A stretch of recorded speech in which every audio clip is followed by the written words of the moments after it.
Welcome to the RYM Student Podcast, helping you fit God's truth into your life. Reflecting on biblical truth is vital for the life of the believer.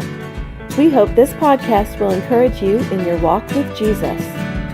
The following was recorded at one of Reformed Youth Ministries conferences.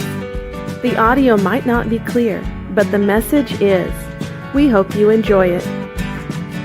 But look at the man's response. I think it's interesting what the man doesn't say and what the man does say. First, what the man doesn't say. Now notice, remember, this man is a paraplegic. His limbs don't work. So he's laying there, right? And Jesus comes up to him and says, "Do you want to be healed?" Now, could you imagine the man saying, "No, I'm good, Jesus. I just got this little cramp in my leg, I think I'm going to be all right. I'm going to try and shake it off, No, there was no pretending he wasn't broken. That's an invitation. Don't pretend you're not broken. Listen, watch. Look at what happens with this encounter. That's how he doesn't respond. But look at how he does respond. He says, "Sir, I have no one." Stop there. "Sir, I have no one." Loneliness. Now listen, there are two possible reasons for why the man doesn't have anyone to get him in the pool. The first reason that's possible is because the man's family died. Everyone in his family died, and no one was there to take care of him. And so he was all by himself. That's the first possibility. It's less likely. The second possibility, which is more likely, is that everyone in his family, everyone in his life gave up on him. They said, "He's hopeless. I'm tired of your infirmity imposing on my life. I'm tired of carrying you to Bethesda only to see you coming back and having to carry you back. There's no hope for you. There's no future for you." Maybe you feel like people have given up on you in your life. That's the way this man felt. But notice what he's doing. It's very subtle. He says, "Sir, I have no one to put me in the pool." Hint, hint. But if you want to help a brother out, Jesus, you can go ahead and drop me in the pool. Now look at this. The man tells Jesus what the remedy ought to be.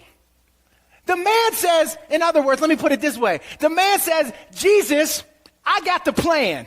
Now you need to get on board with my plan, Jesus." Does that sound familiar? All right, y'all ain't going to tell the truth in here tonight. All right, I see how it is. This is what we do all the time. "Jesus, if you would just get on board with my plan, life would be amazing. Do you know, Jesus, if you would just make me the captain of the football team, you and I'd be all right. You know, Jesus, if you would just help me to get into the college I want to get into, Jesus, I would love you so much. Jesus, if you would just get on board with my plan." All of us want to serve God, but more often than not, we want to serve God in an advisory capacity. You know what I'm saying? We want to tell God the way it ought to be. "Jesus, I just need you to get on board with my plan." He tells Jesus who he wants Jesus to be for him. He wants Jesus to be his pool boy. But Jesus isn't interested in being who he wants him to be. Jesus is interested in being who he needs him to be. Who you want Jesus to be and who you need Jesus to be are often worlds apart. We want Jesus to be like our heavenly vending machine. We put in the prayers and out come the blessings and all perfect. But that's not who Jesus is. Jesus is who we need him to be, a wise caregiver of his people. Who we want God to be, it's someone who will endorse all of our existing ideas, who will let us get away with anything and not have to care about anybody but ourselves. But who we need Jesus to be is someone who is invasive and gets in our lives and loves us back to our senses. The man wants Jesus to be so much less than who he needs Jesus to be. And what we see happening is Jesus says essentially to the man, no. I'm not going to be a part of your plan, your little small plan that's only concerned with your life and your issues and your brokenness. No. I'm going to enfold you into my grand plans that's going to be good for the entire world. Because it is the healing of this man that leads Jesus into conflict with the religious leaders, which will ultimately take him to the cross. This man gets folded up into the plan of Jesus.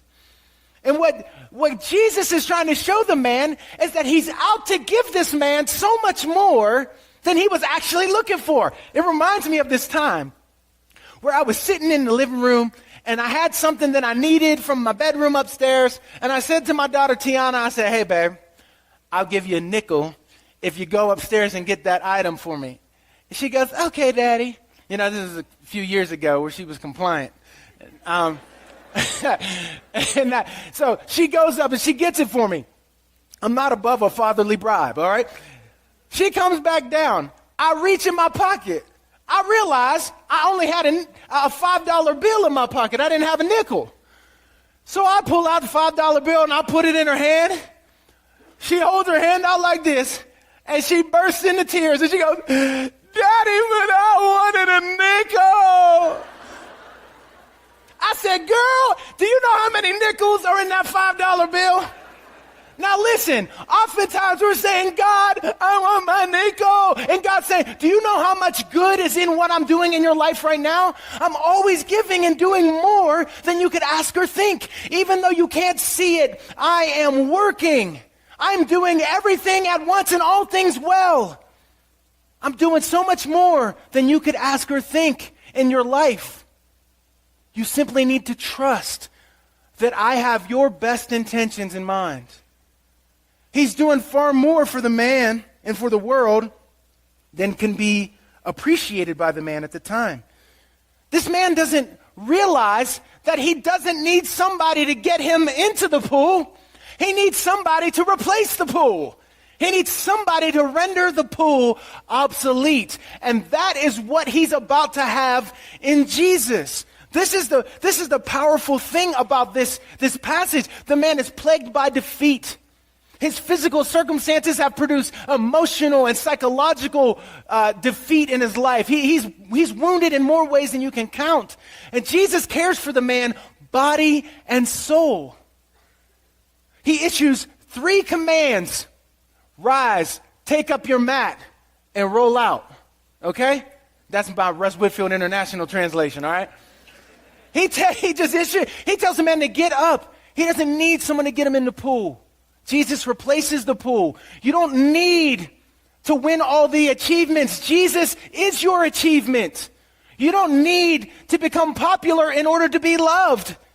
God has proven his love to you in Jesus. He loves you for nothing. You don't need to be amazing in order to be accepted. You're accepted freely by grace in Jesus. All of the things you're looking to try and gain healing for the very intense sicknesses that you feel in your soul, they're available freely in Jesus alone. For more information on RYM student conferences, visit rym.org/conferences.